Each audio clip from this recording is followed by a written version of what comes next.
네, 우리가 그 본문을 쭉 읽어봐서 알지만 룻은 굉장히 이야기책으로 기록이 되어 있습니다. 그래서 사사기하고 사무엘 상하 중간에 끼어있는 게 이 룻기인데, 사무엘 상하나 사사기는 굉장히 딱딱한 책이거든요.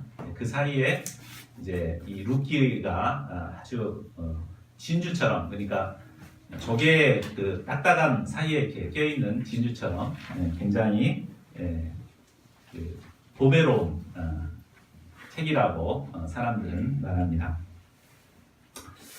4장의 짧은 말씀이지만 룻기는 도저히 하나님께 쓰임받을 수 없는 자가 어떻게 하나님의 은혜를 받을 수 있는가, 거기에 대해서 아주 이렇게 이야기처럼 잘 꾸며져 있습니다. 굉장히 드라마틱하게 보여주고 있습니다. 지난 시간 우리는 남편을 잃고 과부의 몸이 되어 베들레헴에 도착한 모압 여인 룻에 대해서 공부했습니다. 그러면 이 룻이 구체적으로 어떻게 하나님의 은혜를 받게 됩니까? 룻은 신약의 성도들을 상징합니다. 우리 신약의 성도들은 대부분 이방인들이기 때문에 하나님의 자녀로 부름받기가 어려운 자였습니다. 룻도 모압 여인이었잖아요. 이방 여인이었는데 바로 이 룻이 신약의 성도들을 상징하고 있습니다. 또한 오늘 본문에 나오는 보아스는 그리스도를 상징하고 있습니다. 그리스도를 통해서, 보아스를 통해서 이제 은혜를 받았듯이 우리가 그리스도를 통해서 은혜를 받게 되는 것이죠. 우리가 본문 말씀을 통해서 어떻게 은혜를 받을 수 있는가, 그 비결을 배우고 그리스도께서 주시는 풍성한 은혜를 덧입는 저희 모두가 될 수 있기를 기도합니다. 아멘. 2장 1절을 보겠습니다. 나오미의 남편 엘리멜렉의 친족 중에 보아스라는 사람이 있었습니다. 그는 베들레헴에서 아주 유력한 자였습니다. 과거 나오미의 집안도 꽤 풍족한 집안이라고 기록되어 있는데, 보아스는 그보다 훨씬 더 많은 재력과 능력을 가진 자였습니다. 보아스라는 단어의 뜻은 민첩하고 재빠르다라는 뜻을 가지고 있습니다. 하나님께서는 이 보아스를 통해 하나님께서 우리에게 은혜를 베푸시기 위해서 얼마나 재빠르고 민첩하게 일하시는가를 보여주고 있습니다. 룻기서는 이제 이 보아스를 통해 새로운 반전의 역사를 시작하고 있습니다. 2절을 보십시오. 나오미와 룻이 베들레헴에 도착했지만 그들은 누구의 도움도 기대할 수 없었습니다. 당장에 먹고 살아야 했기 때문에 이 문제를 스스로 해결하기 위해서 룻이 나섭니다. 룻이 나오미에게 보리를 추수하는 밭에 가서 이삭을 주오겠다고 제안을 합니다. 당시 율법에 의하면 가난한 자들이 추수를 끝낸 밭에 가서 이삭을 줍는 것은 허용이 되었습니다. 당시 이삭을 줍는 일은 요즘으로 말하면 폐지나 빈 박스를 줍는 일과도 같았습니다. 룻이 모압에서 부모님 슬하했을 때는 어머니가 지어준 따뜻한 밥을 먹고 아주 귀하게 자랐을 것입니다. 이런 그녀가 젊은 나이에 남의 집 밭에 나가 이삭을 줍는다는 것은 몹시 자존심 상하는 일이었을 것입니다. 그러나 그녀는 겸손히 자신을 낮추고 시어머니를 모시기 위해 남의 밭에 나아가서 이삭을 줍고자 했습니다. 자, 3절과 4절을 보십시오. 룻은 무작정 추수하는 일꾼들을 따라 한 밭에 도착하게 되었습니다. 그리고 추수하는 자를 뒤따라가며 뒤에서 이삭을 주었습니다. 그런데 그 밭은 놀랍게도 엘리멜렉의 친족인 보아스의 밭이었습니다. 베들레헴의 밭이 조그만 같지 않을 텐데 수많은 밭들이 있었을 텐데 그 중에 갔더니 우연히 바로 보아스 밭에 들어가게 되었습니다. 그리고 때마침 보아스가 베들레헴에서부터 그 밭에 도착했습니다. 이로써 보아스와 룻과의 역사적인 만남이 이루어지게 되었습니다. 성경은 우연히 그리고 마침이라는 표현으로 기록하고 있습니다. 그러나 이 일은 우연히 일어난 일이 결코 아닙니다. 우리 인간이 생각할 때는 우연이지만 그 이면에는 분명한 하나님의 섭리와 인도하심이 있었습니다. 우리 아까 기도한 최한들의 목동이 원하는 성적이 못 나와서 순천대를 왔습니다. 근데 이제 참 운이 없어서 시험을 못 봐서 여기 왔다 이렇게 생각할 수 있지만 그러나 그 이면에는 하나님의 역사하심과 인도하심이 있었습니다. 그러니까 순천대 목자가 필요하니까 우리 안드레를 이곳으로 우연처럼 생각되지만 이렇게 인도하신 것입니다. 우리가 하나님이 주시는 은혜를 누리기 위해서는 먼저 하나님의 섭리와 인도하심을 깨닫고 영접하는 것이 중요합니다. 4절 하반절부터는 보아스가 성경에 처음 등장하는 모습을 그리고 있습니다. 우리는 이 모습을 통해 보아스가 어떤 인격의 소유자였는가를 엿볼 수 있습니다. 첫째로 보아스는 아랫사람을 존중하며 축복하는 사람이었습니다. 일반적인 졸부들은 가진 것을 자랑하고 아랫사람들에게 갑질을 하는 것을 즐깁니다. 한때 저는 문화원 국장으로 있을 때 순천 주변에 있는 정자 누각을 조사한 적이 있습니다. 근데 이 정자나 누각은 어떤 곳이냐면 양반들이 거기서 막 이렇게 시도 짓고 막 풍류를 즐기고 기생 불러다가 막 놀고 이런 곳이거든요. 근데 위치를 보면은 넓은 평야의 그 밭이 잘 보이는 곳에 이렇게 만들어놨어요, 대부분. 그러니까 이 사람들은 뭡니까? 일꾼들 다 일 시켜놓고 일 잘하는가 보면서 자기들은 거기서 노는 것이죠. 그러니까 대부분 가진 자들은 이렇게 아랫사람들을 함부로 대하고 갑질하고 이렇게 하는 것이 대부분입니다. 그러나 보아스는 어떠했습니까? 그는 열심히 일하는 일꾼들을 먼저 찾아와서 그들을 축복하고 있습니다. 여호와께서 너희와 함께 하시기를 원하노라 이렇게 일꾼들을 축복합니다. 그러자 일꾼들도 여호와께서 당신에게 복 주시기를 원하나이다 하고 화답했습니다. 주인과 일꾼들과의 아름다운 사랑의 관계성이 맺어져 있는 것을 볼 수 있습니다. 이처럼 보아스는 아랫사람을 존중하고 사랑하는 넓은 내면의 소유자였습니다. 둘째로 보아스는 가난한 자를 불쌍히 여기고 은혜를 베푸는 자였습니다. 5절을 보십시오. 보아스는 하인들뿐만 아니라 멀찌감치 떨어져 있는 이삭을 줍고 있는 한 소녀에게 관심을 가졌습니다. 그래서 현장 감독에게 물어봤습니다. 이는 누구의 소녀냐? 그러자 그는 나오미와 함께 모압의 소녀인데 이삭 줍기를 원해서 허락했고 잠시 집에서 쉰 후에는 지금까지 계속해서 이삭을 줍고 있습니다. 이렇게 설명해 줬습니다. 이에 보아스는 룻에게 특별한 은혜를 베풉니다. 8절과 9절을 보십시오. 보아스가 룻에게 베푼 은혜는 첫째로 다른 밭에 가지 말고 자신의 밭에서 이삭을 주우라는 것입니다. 이는 가난한 자에게 안정된 일자리를 준 것이라고 볼 수 있습니다. 둘째로는 자신의 소녀들과 함께 있으며 소년들이 그를 건들지 못하도록 보호해 주었습니다. 유대의 소년들은 이방 여인인 룻을 함부로 대할 수 있습니다. 이에 그가 가진 힘을 발휘해서 약자를 함부로 건드리지 못하도록 보호를 해준 것입니다. 셋째로 목이 마르면 언제든지 맞을 수 있도록 그의 필요를 채워주었습니다. 이 보아스로 말미암아 가난하고 불안한 삶을 살아갈 수밖에 없었던 룻에게 안정과 평강을 얻을 수 있게 되었습니다. 자, 10절을 보십시오. 룻은 아마 보아스의 특별 배려에 몸둘 바를 몰랐을 것입니다. 그래서 엎드려 얼굴을 땅에 대고 절하며 말합니다. 나는 이방 여인이거늘 당신이 어찌하여 내게 은혜를 베푸시며 나를 돌보시나이까. 이에 보아스는 룻에게 은혜를 베푼 이유를 설명하고 있습니다. 11, 12절을 보십시오. 보아스가 룻에게 은혜를 베푼 이유는 룻의 행실에 대해 이미 잘 알고 있었기 때문입니다.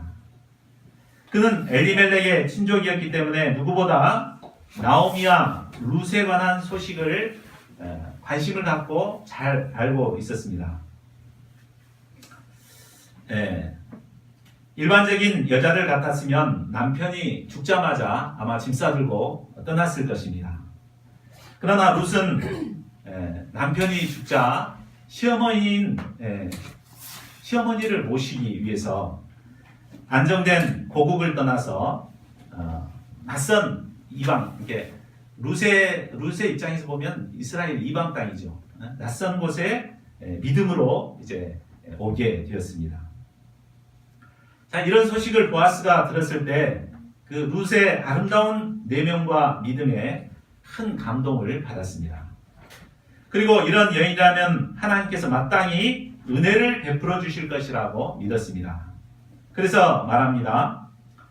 여호와께서 내 행한 일을 보답하시기를 원하며 이스라엘의 하나님 여호와께서 그의 날개 아래에 보호를 받으러 온 내게 온전한 상 주시기를 원하노라. 보아스의 이 마음은 바로 우리를 향한 하나님의 마음입니다. 하나님께서는 하나님의 날개 아래 보호를 받으러 나온 자들을 기뻐하시고 은혜를 베푸시는 분이십니다. 연휴이기 때문에 다른 데 가고 싶은 데도 많을 텐데 주의 날개 아래 이렇게 와서 예배드리고자 하는 여러분들을 사랑하시고 은혜를 베푸시는 하나님이십니다. 사실 룻이 모압을 떠나 유대 땅에 온 것은 특별한 보상을 받기를 기대한 것이 아닙니다. 그는 단지 시어머니를 사랑하는 마음으로 끝까지 시어머니를 모시기 위해 그녀를 따라왔습니다. 무엇보다 그가 이 땅에 온 것은 모압 땅에 남아 우상 숭배자로 살지 않고 오직 하나님의 백성으로 살고 싶은 마음으로 이렇게 이곳까지 오게 된 것입니다. 그녀는 사랑하는 시어머니와 함께 바꿈지 않고 그저 하나님의 백성으로만 살아가면 그것으로 충분했습니다. 그러나 하나님께서는 그의 날개 아래 보호받으러 나온 백성들의 믿음을 축복하사 온전한 상을 주시기를 원하십니다. 이 하나님의 마음을 잘 알았던 보아스는 룻을 기뻐하며 그에게 특별한 은혜를 베풀어 주고자 한 것입니다. 룻은 보아스의 말에 큰 위로를 받았습니다. 그리고 보아스의 호의를 받아들이며 말합니다. 13절을 보십시오.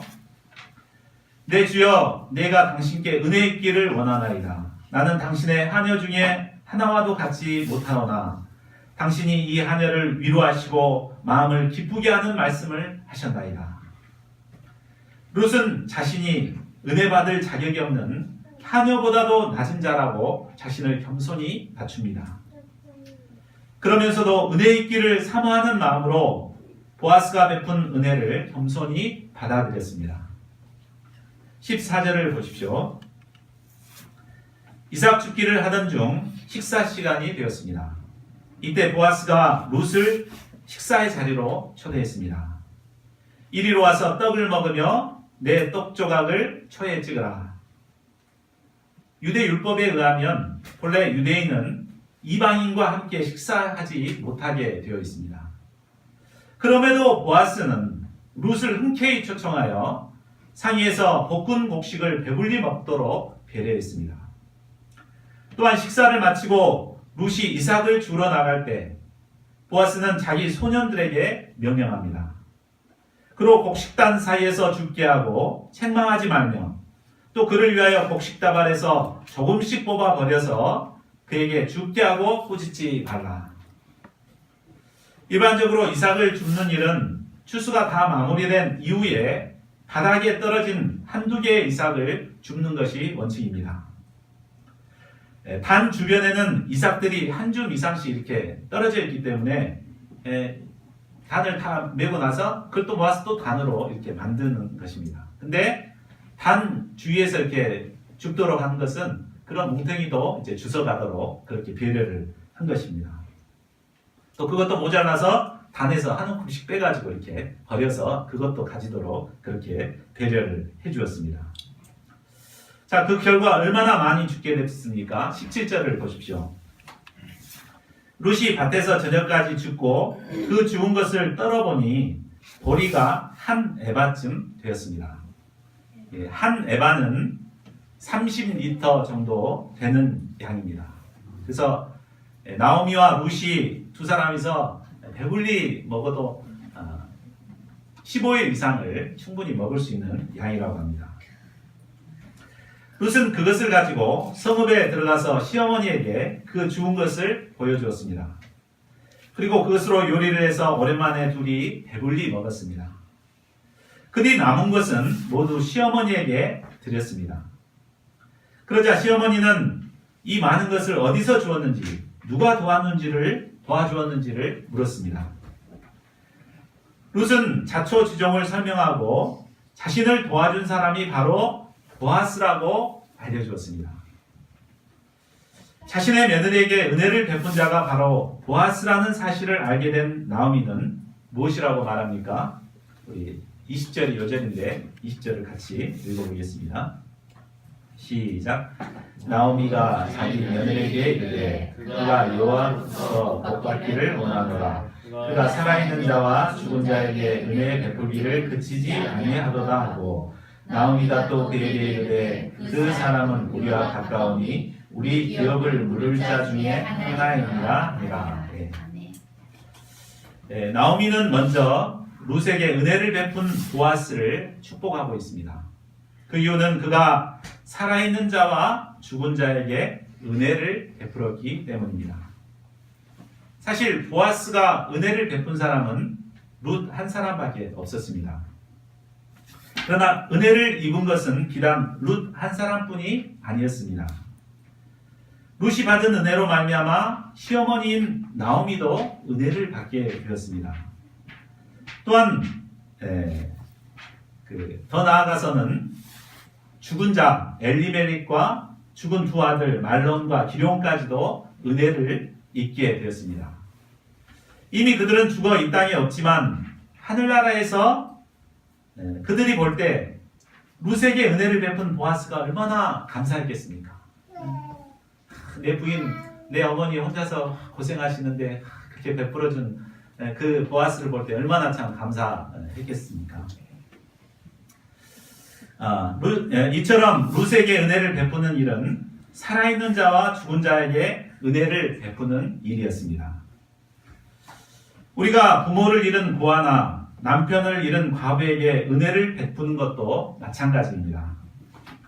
고아나 과부에게 은혜를 베푸는 것은 그들뿐만 아니라 죽은 자들에게도 은혜를 베푸는 일입니다. 때문에 하나님께서는 특별히 이런 고아와 과부에게 은혜를 베푸는 자들을 기뻐하시고 축복하시는 분이십니다. 우리 주변에는 사랑하는 사람을 잃고 홀로 외롭게 살아가고 있는 자들이 많습니다.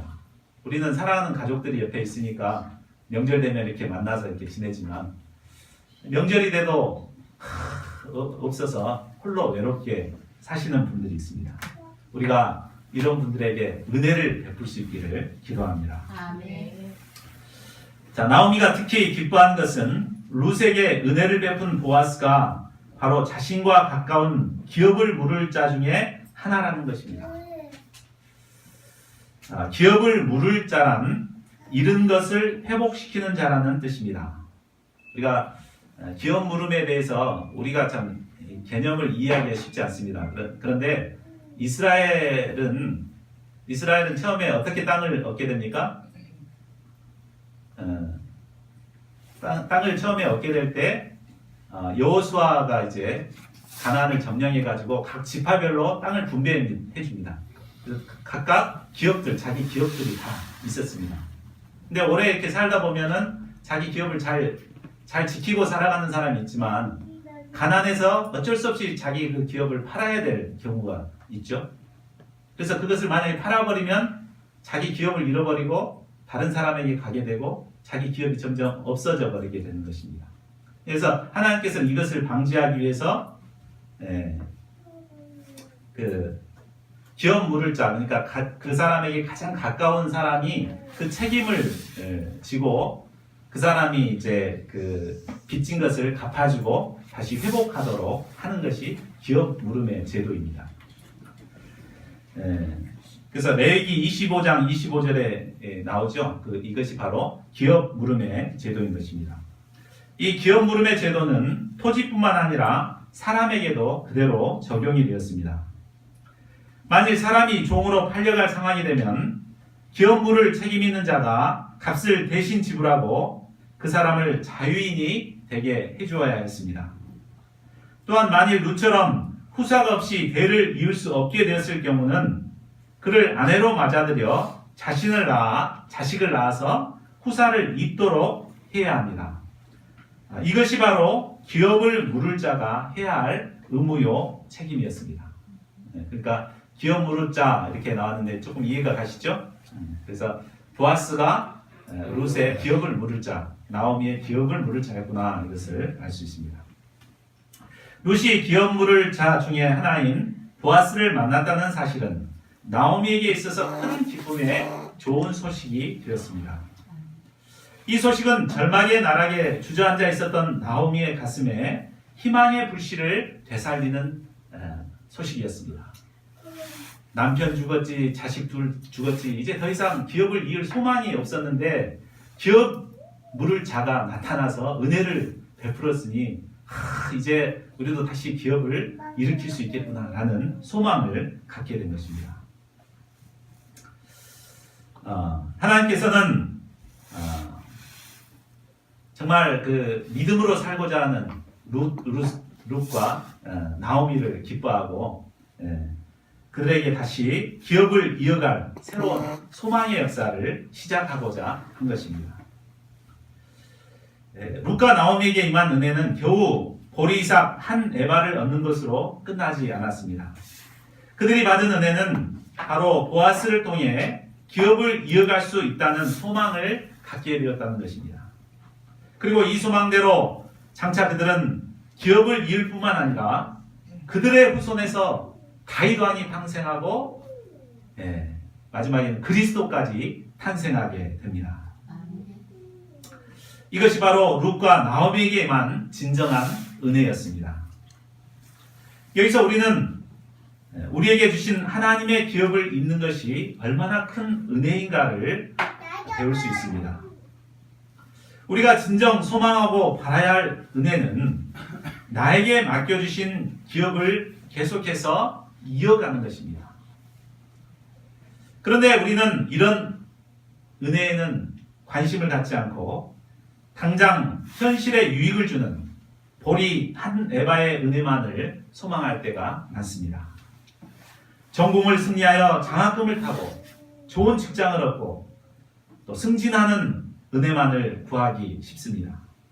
물론 이런 것들도 우리가 소망하고 구해야 할 하나님의 은혜인 것은 맞습니다. 그러나 무엇보다 우리가 바라고 소망해야 할 것은 이것에 있어서는 안 됩니다. 하나님께서 우리에게 맡겨주신 기업을 그곳에 계속해서 후손들을 세워가는 것입니다. 하나님께서는 우리에게 은혜를 베푸셔서 어려운 가운데서도 순천대 캠퍼스를 기업으로 주시고 그 기업을 이어가도록 인도하셨습니다. 우리 순천대 캠퍼스는 처음 개척할 때 양들이 많이 있었습니다. 서설리 목동도 있었고 한대환 목자도 개척할 때부터 학생 목자들이 있었습니다. 그런데 몇 년 지나다가 한 사람은 연애 감정에 빠져서 이제 세상으로 떠나고 또 한 사람은 또 이제 3, 4년째 돼서 또 떠나버렸습니다. 그래서 우리 최한드레가 오기 전에는 목동에 오기 전에는 양이 없었습니다. 순천대 캠퍼스에. 참 굉장히 이때 심정이 바로 나오미와 룻의 심정이 아니었겠는가. 이렇게 소망을 이렇게 기업을 이어갈 소망이 끊어져 버린 그런 상황이었죠. 그래서 제가 서울 본부에 가서 이렇게 보고를 하거나 얘기를 하면은 누가 학생 몇 명이나 오냐고 이렇게 물어보면 참 부끄러워서 말을 할 수가 없었습니다. 그러나 은혜를 베푸시는 하나님께서는 순천대학교에 우리 최한들의 형제를 보내주심으로 계속해서 기업을 이어가게 하는 은혜를 베푸셨습니다. 지난주에는 우리 안드레 형제가 꾸준히 성장해서 목동으로 선서를 하였습니다. 드디어 순천대 캠퍼스에 목자가 세워지게 되었습니다. 기업이 끊어지지 않도록 은혜를 베푸신 하나님께 감사와 찬양을 돌려드립니다. 하나님께서는 무엇보다 우리에게 주신 그 기업을 이어나가는 은혜를 누리기를 원하십니다. 이 은혜를 누리기 위해서는 하나님이 주신 기업을 잇고자 하는 간절한 영적 소원이 필요합니다. 저희 모두가 보리 한 네바의 은혜만 사모하지 말고 하나님의 기업을 잇는 은혜를 사모하는 자들이 될 수 있기를 기도합니다. 그리하여 우리의 자녀들을 통해 이 기업을 이어가도록 잘 도와야겠습니다. 또한 캠퍼스에 제자들을 세워감으로 우리에게 맡겨주신 기업들이 날로 번창할 수 있도록 보전해야겠습니다. 23절을 보십시오. 룻은 보아스의 소녀들과 함께 보리 추수와 밀 추수를 마치기까지 이삭을 주우며 그의 시어머니와 함께 거주하였습니다. 보아스의 배려로 매일 한 에바씩의 곡식을 거뒀다면 그들은 어느 정도 경제적인 안정을 찾게 되었을 것입니다. 안정을 찾게 되자 나오미는 비로소 룻을 독립시키고자 합니다. 내 딸아, 내가 너를 위하여 안식할 곳을 구하여 너를 복되게 하여야 하지 않겠느냐. 그리고 룻에게 순종하기 힘든 한 가지 제안을 합니다. 2절에서 3절을 보십시오. 룻을 복되게 하는 것은 바로 기업을 물을 자인 보아스의 아내가 되게 하는 것이었습니다. 보아스가 오늘 밤 타작 마당에 와서 보리를 까볼 것인데 룻에게 미리 목욕하고 기름을 바르고 의복을 입고 대기하고 있다가 보아스가 잠자리에 들게 되면 그 발치 이불을 들고 들어가 보아스 옆에 누우라는 것입니다. 목욕하고 기름을 바르고 의복을 입는 것은 신부로서 단장을 하는 것을 의미합니다. 그리고 남자의 이불 속에 들어가 눕는다는 것은 당신의 부인이 되겠다는 선언적인 행동입니다. 룻이 이렇게 먼저 행동으로 보이면 그 뒤에 보아스가 어떻게 할 것인가를 알려줄 것이라는 말입니다. 나오미의 의도는 충분히 이해할 수 있습니다. 그렇죠? 기업 물을 자니까 이제 룻을 보내서 기업을 잇도록 그렇게 하기 위해서 이제 이렇게 한 것입니다. 그러나 이 방법은 어찌 보면 너무 매너 없는 행동입니다. 또한 상대방이 오해하기 쉬운 방법입니다. 자칫 잘못하면 부도덕한 여인으로 찍힐 수도 있는 것입니다. 그런데 놀라운 것은 룻의 반응입니다. 5절을 보십시오. 룻은 시어머니의 말씀대로 다 행하겠다고 순종합니다.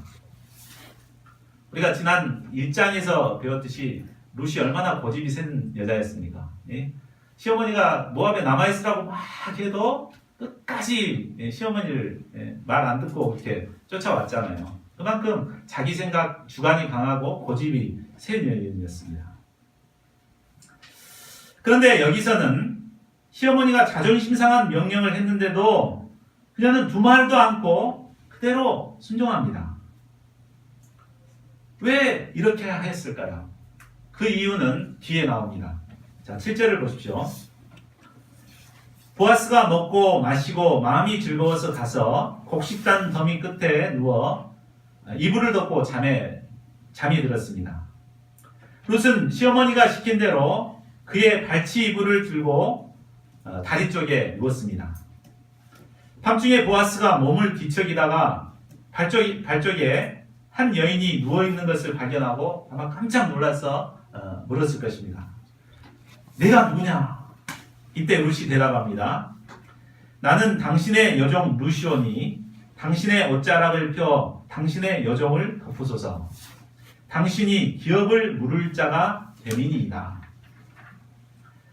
룻의 이 대답을 통해서 우리는 룻이 이해할 수 없는 시어머니의 방향에 온전히 순종했던 이유가 무엇 때문이었는가를 알 수 있습니다. 그 이유가 무엇입니까? 그것은 가난에서 벗어나기 위해서 돈 많은 부자에게 시집가기 위함이 결코 아닙니다. 당신이 기업을 물을 자가 됨이니이다. 그것은 바로 기업을 물을 자인 보아스를 통해 남편의 죽음으로 끊어져 버린 기업을 다시 잇기 위해서였습니다. 이를 위해서 비록 오해를 받고 비난을 받을지도 모르는 행동이었지만 여성으로서의 자존심을 내려놓고 시어머니의 방향에 온전히 순종했습니다.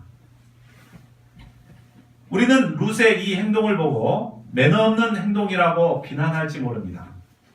그러나 하나님이 보실 때 그의 행동은 영적인 소원에 기초한 믿음의 행동이었습니다. 하나님께서는 이처럼 하나님이 주신 기업을 잇고자 하는 자를 기뻐하십니다. 그리고 허물과 약점에도 불구하고 그의 삶을 축복하기를 원하십니다. 저희 모두가 룻처럼 우리에게 주신 기업을 잇고자 하는 소원으로 충만할 수 있기를 기도합니다. 그래 사람들이 어떻게 생각할지라도 어찌하든지 기업을 잇기 위해 믿음으로 캠퍼스에 도전할 수 있기를 기도합니다.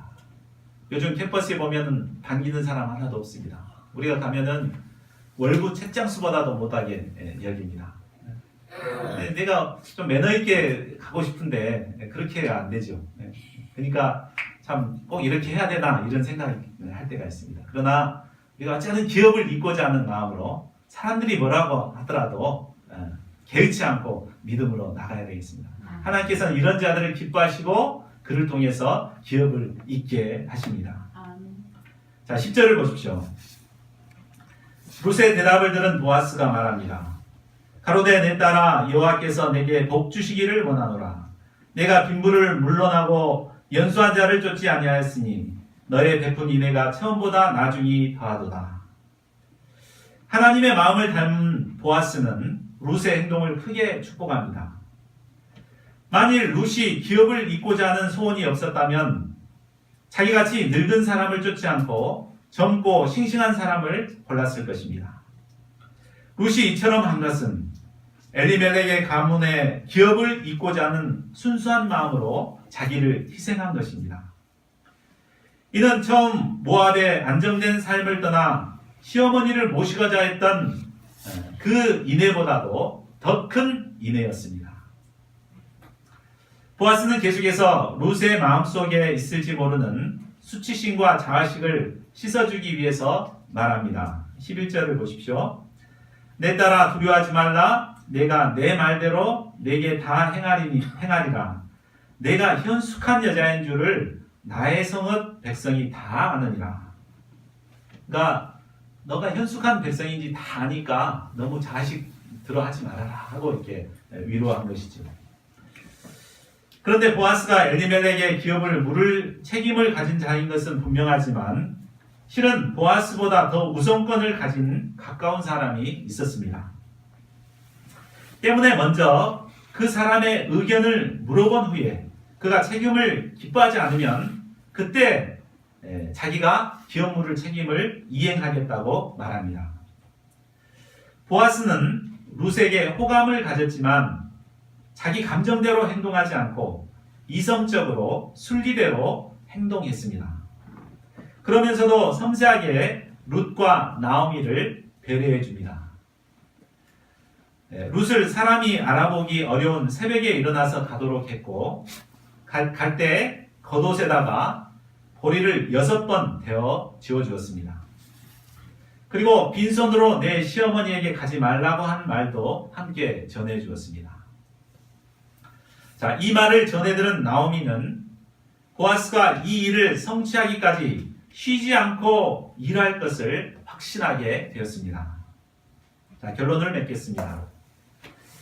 이상을 통해 우리는 과부의 몸으로 이스라엘에 온 모압 여인 룻에게 어떻게 하나님의 은혜가 임하게 되었는가 그 과정을 볼 수 있었습니다. 룻이 보아스의 은혜를 받게 된 것은 먼저 하나님의 인도하심으로 하나님의 마음을 닮은 보아스를 만나게 되었기 때문입니다. 룻이 만난 보아스는 그에게 하나님의 기업을 잇게 해줄 자였습니다.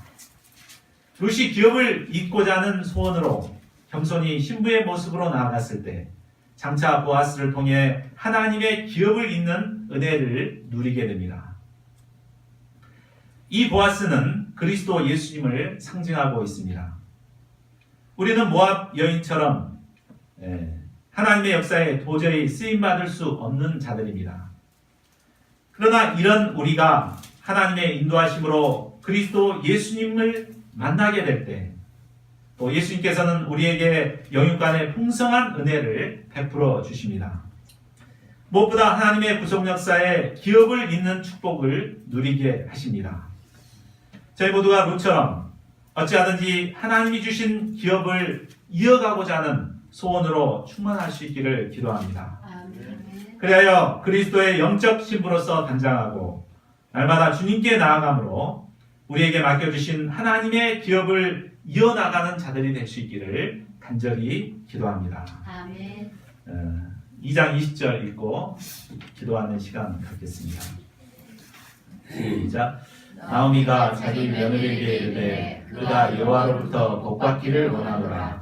그가 살아있는 자와 죽은 자에게 은혜를 베풀기를 그치지 아니하도다 하고, 나오미가 또 그에게 이르되 그 사람은 우리와 가까우니 우리 기업을 물을 자 중에 하나이니라.